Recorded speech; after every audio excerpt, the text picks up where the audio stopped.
Every sage in the Zelda franchise exists because of one being's decision thousands of years ago. One architect, one system, one set of rules that every hero and protector has been following ever since. Today, I'm breaking down every single sage, what they sacrificed, and why these titles cost more than you think. Starting with the one who built it all. Rauru. Rauru is the Sage of Light, and calling him the first sage undersells it by about 1,000 miles. He didn't just receive the title, he built the Temple of Time, constructed the Sacred Realm, and designed the entire infrastructure that every future sage would depend on. He wrote the rulebook, then sealed the Master Sword inside it for good measure. Here's the thing though.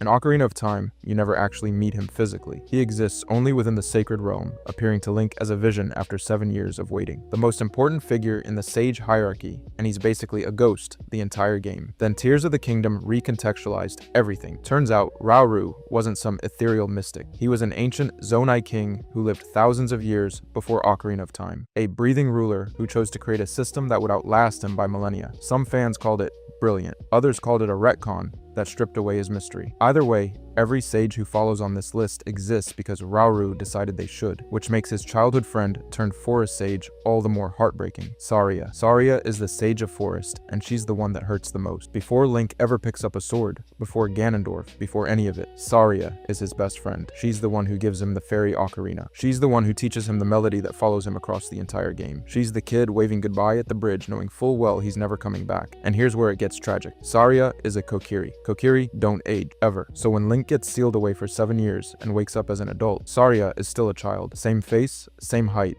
same forest. But now she's been awakened as the Sage of Forest, trapped in the Sacred Realm, wearing formal sage vestments that replace the little green outfit she had as a kid. The game literally strips her of her childhood clothing to show you what happened to her innocence. She's also the only sage whose temple physically reflects her present. The forest temple's architecture is built around her influence, like she didn't just guard it, she merged with it. But the worst part?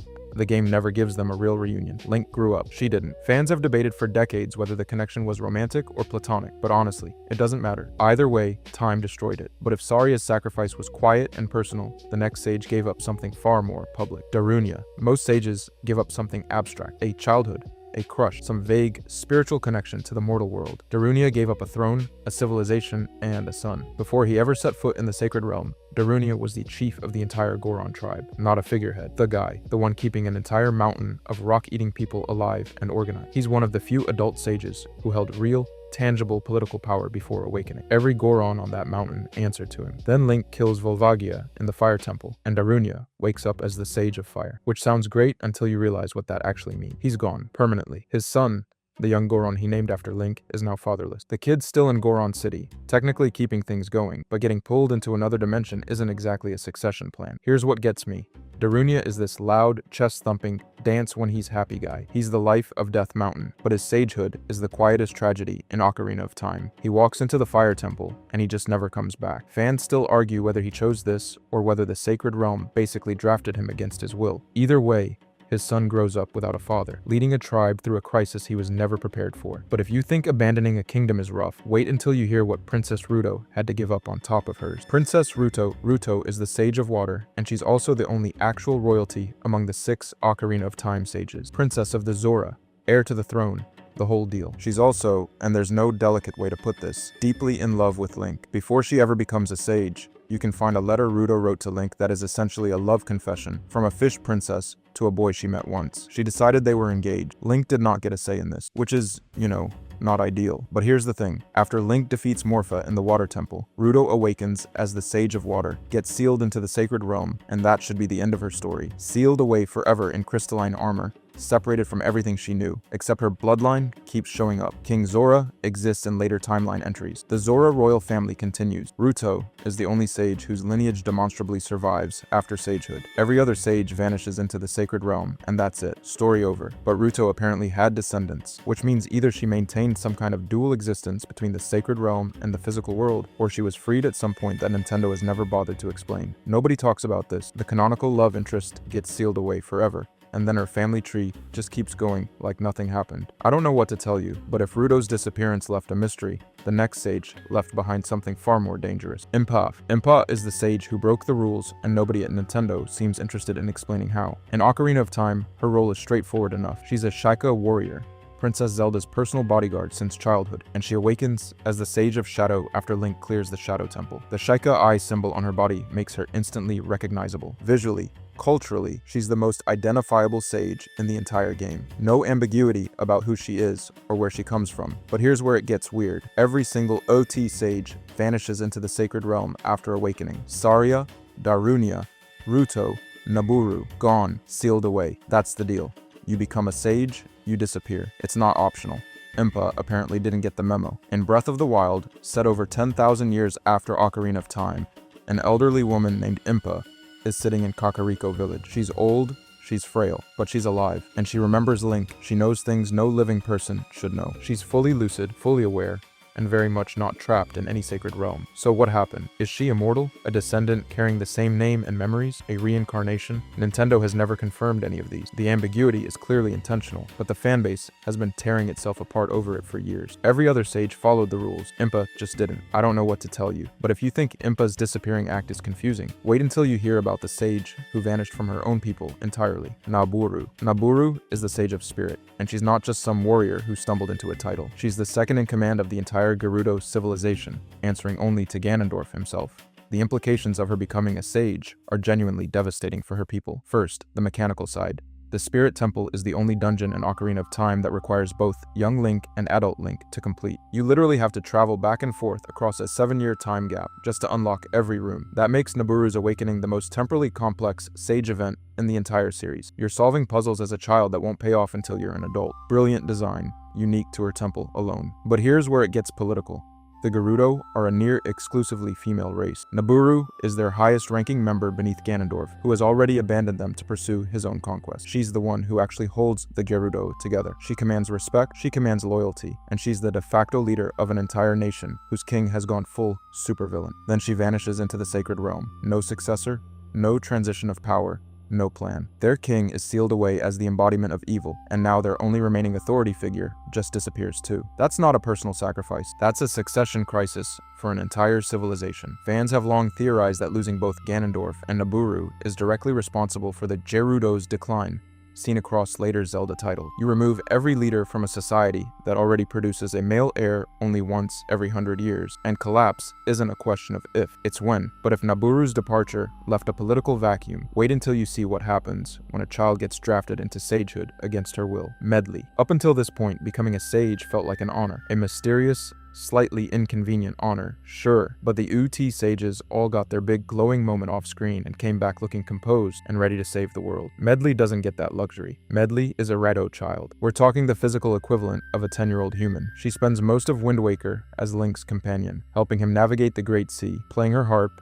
being genuinely sweet and earnest in a way that makes you want to protect her. She trusts Link completely, and then the game repays that trust by ripping her life away while she's standing right next to him. Here's where it gets cruel. Unlike every sage before her, Medley doesn't transform in some mystical cutscene while Link is conveniently somewhere else. She awakens as the Sage of Earth involuntarily, mid-dungeon, while Link is still in the temple with her. She's conscious, she's afraid. The player watches it happen in real time, and there's zero indication she agreed to any of this. The UT sages got dignity. They got mystery. Medley gets a terrified expression and a cosmic responsibility she never asked for. Fans have debated for years whether she ever truly consented to sagehood at all, and honestly, the game gives you very little evidence that she did. She's a child who got drafted into a role that demands she stay in the Earth Temple indefinitely, praying to sustain the Master Sword's power, not saving the world in some grand heroic way, just sitting there, alone. It's widely considered one of the most bittersweet moments in the entire franchise, and for good reason. But if Medley's awakening felt isolating, wait until you meet the other half of Wind Waker's sage duo, Makar. Makar is a Korok, a tiny sentient plant creature, only a few years old, who plays music on Forest Haven, because that's what Koroks do. They grow, they float, they play songs for the great Deku tree. That's the whole job description. And then the universe decides this little guy specifically needs to become the Sage of Wind. Here's the thing about Makar that separates him from every other sage in the franchise. He can't talk, not won't talk, not chooses silence for dramatic effect. He physically cannot communicate with Link through words. Everything Makar expresses comes through gesture, through body language, through the way he tilts his tiny leaf face. That's all he gets. Think about what that actually means. Every other sage gets a moment. They tell Link they believe in him, confess their fears, say goodbye to the life they're leaving behind. Makar gets zero of that. He's ripped from Forest Haven, pulled away from the Koroks, who relied on his music, handed a cosmic responsibility he never asked for, and he cannot articulate a single feeling about any of it. And the worst part, he's standing right next to Link at the climax of Wind Waker, the most important moment in the entire game, and Makar is just there, silent, clutching his little violin, the same instrument he used to play for the Great Deku Tree's ceremony, now repurposed for a duty that dwarfs everything he's ever known. Some fans theorize Koroks are biologically incapable of traditional speech entirely, which means Makar didn't just lose his home. He was chosen for a role that was literally never designed for someone like him. He's not scared like Medley. He's just alone. Quietly, permanently alone. But if Makar's silence is one kind of tragedy, the next sage proves that being too young to understand your burden might be even worse. Tulin. After everything Medley and Makar went through, after watching children get conscripted into cosmic servitude against their will, the Zelda series decided to try something completely different. Tulin is roughly 8 to 10 years old. He's a Rito kid, and he's got wind abilities that make him feel like a natural. But here's the thing, he doesn't actually become the Sage of Wind until Link helps him clear the Wind Temple and defeat Kalgura, the Frost Dragon boss lurking at its heart. So yes, Link's intervention is still part of the equation. Every sage we've talked about needed Link to clear a dungeon, defeat a boss, or trigger some ancient mechanism before their powers fully kicked in. Tulin is no exception, but what makes him different is the energy. He's not dragged into this kicking and screaming. He's charging headfirst into a blizzard because he wants to help. His full awakening is tied to a secret stone and a duty promised long ago by an ancient Rito predecessor. Once confirmed as the Sage of Wind, Link receives the Vow of Tulin, a ring that lets him call on Tulin's wind gust power anytime. Now, this is where the fan debate gets spicy. Some players argue that Tulin's eagerness and youth make him less legitimate than sages, who earned their title through sacrifice. Others say his willingness to fight without being forced makes him more legitimate than anyone. He didn't need to be tricked or traumatized into service. He volunteered. Honestly, after centuries of child sages getting traumatized, one kid just vibing with wind powers and actively choosing the fight feels like progress. But if you think a child sage is surprising, wait until you meet the sage, who was already royalty before the job even opened up. Sidon, every water sage. Before Sidon paid the ultimate price, Ruto gave up her future. She gave up her people. She gave up, depending on which theory you subscribe to, her entire physical existence. That was the deal. You become a sage, you vanish into the sacred realm, and everything you were before gets erased. Thousands of years of precedent. Zero exceptions. Then Sidon just doesn't do that. Here's the thing. Sidon was already a prominent figure in Zora's domain during Breath of the Wild. His father, King Dorephan, ruled, but Sidon was the one rallying allies, recruiting Link, and holding morale together while Hyrule was literally falling apart. He was a prince, then functionally the face of the Zora, and when Tears of the Kingdom confirms his sagehood, he just keeps doing both. Sage of Water and the heart of Zora's domain, full royal standing intact. That breaks everything. The Ocarina of Time. Sages gave up their families, their positions, their lives. Darunia left his son behind. Ruto walked away from her people and any future she would have had as their leader. The Sacred Realm didn't care what you were before.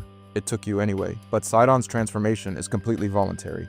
He accepts sagehood on his own terms, keeps his trident, keeps his title, keeps his people. No Sacred Realm prison. No vanishing act, no cost. Fans have been arguing about this since launch. Some say it's a straight retcon. Others say it's a genuine evolution, that the rules changed because the world changed. Either way, sagehood no longer requires you to stop being a person, which is great news for Sidon. Less great news for every sage who came before him and lost everything for the same title. But if you think Sidon redefined what it means to be a sage, wait until you see what Riju did with hers. Riju, thousands of years ago, the Gerudo had a warrior named Naburu. She opposed Ganondorf, her own king, and was awakened as the Sage of Spirit to help Link seal him away. After that, she remained in the Chamber of the Sages. The tribe lost one of their strongest warriors to a duty that pulled her beyond their reach. No return, no farewell tour, just gone. Riju is a different kind of story entirely. She's the Sage of Lightning in Tears of the Kingdom, chief of the Gerudo, and she carries a burden that echoes Naburu's legacy without repeating it. Different element, different era, same tribe, same refusal to let her people down. But here's the thing. She keeps her throne. Riju became chief as a child during the Calamity, making her one of the youngest leaders in the entire Sage lineage. She grew up carrying the weight of an entire civilization before she was old enough to swing a scimitar properly. By the time her Sage powers fully awaken, she's already been leading her people through apocalyptic conditions for years. And when sagehood comes calling, she doesn't disappear. She doesn't get pulled into some other dimension. She stays. She calls down lightning strikes guided by Link's arrows, fights alongside him in the field, and then goes right back to ruling the Gerudo. Fans debate whether Riju carries some spiritual connection to Naburu or simply inherited the Gerudo's tradition of producing women too stubborn to quit. Honestly, it doesn't matter. What matters is the Gerudo finally get to keep their leader. After thousands of years of losing their best to forces beyond their control, a sage sits on her throne, and nobody takes her away from her people, which is triumphant. Really. Genuinely triumphant. But not every sage story ends so cleanly, especially when the sage in question has been conscious and waiting for 10,000 years. Mainaru, 10,000 years, not asleep, not dead, conscious. Mainaru is the sage of spirit in Tears of the Kingdom, and she's the one they hid from you. A late-game sage, unlocked only after completing all 4 regional phenomena. She's the reward for players who refuse to stop digging. And what you find when you dig is honestly one of the most disturbing things in the entire Zelda franchise. Here's what we know. Mineru is an ancient Zonai, originating from roughly 10,000 years before the events of the game. That makes her the most chronologically distant sage by origin in the entire series, not by a little, by geological time. Every other sage we've talked about today suffered for years, maybe decades. Saria lost her childhood, Medley lost her voice, Ruto lost her throne, Mineru lost 10 millennia. But here's where it gets genuinely horrifying. Her physical body was long gone, and her spirit persisted inside a construct that had been seized and corrupted by gloom. She's the only sage in the franchise who existed as nothing more than a soul clinging to a decaying, corrupted shell for longer than most civilizations last. That's not sacrifice, that's a prison sentence measured in ice ages. And when Link finally frees her, when she's finally pulled out of that nightmare after 10,000 years of conscious suffering, she doesn't rage, she doesn't collapse, she helps immediately, without hesitation. That's sagehood. That's what it's always been. Rauru built the system. Mineru is the proof of what it cost. From the architect to the soul who endured longest inside his design. Every sage we've covered today chose to serve despite knowing exactly what it would take from them. Some lost their homes, some lost their bodies, some lost everything except the choice itself, and every single one of them chose the same thing. If you enjoyed this video and want to see more, click the video on the screen now.